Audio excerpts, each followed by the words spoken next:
Kapwa naging emosyonal sina Vic Soto at Pauline Luna sa kanilang kasal kahapon. Natutuwa raw ang dalawa na naging simple at maayos ang kanilang pag-iisang dibdib. Ang Star Bites, hatid ni Lars Santiago.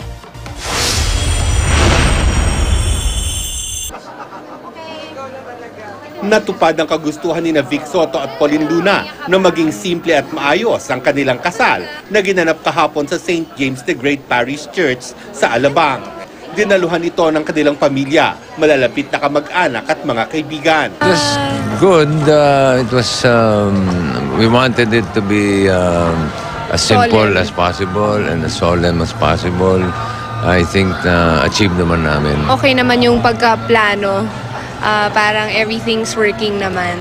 Kwento ng mag-asawa, kapwa sila naging emosyonal sa isang bahagi ng seremonya. Nung homily ni Father Jeff, he mentioned about my children.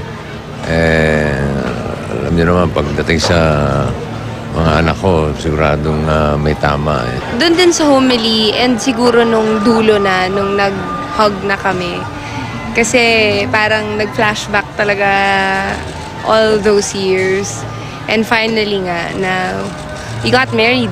Halos na puno rin ang Philinvest tent kung saan ginanap ang reception. Hindi siyempre nawala ang Itbulaga Dabarkats tulad ni na Joey De Leon, Alan Kay, Ruby Rodriguez, Jose Manalo, Wally Bayola, Paulo Ballesteros, Ryan Agoncillo, Maine Mendoza at Tito Soto. Naroon din sina Sharon Cuneta at Senator Kiko Pangilinan at gayon din ang mga anak ni Bossing na sina Oyo at Danica na bahagi ng wedding entourage. Present din si 2015 Miss Universe Pia Wurtzbach. Natutuwa raw si Pauline na natupad ni Pia ang pagiging bahagi ng kanilang entourage. Malakas kami kay Lord pinanalo na siyang Miss Universe. Nakapunta po siya sa kasal.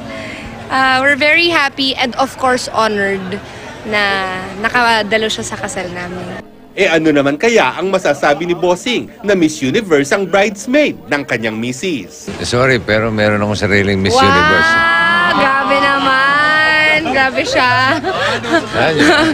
Grabe siya! Lars Santiago, GMA News.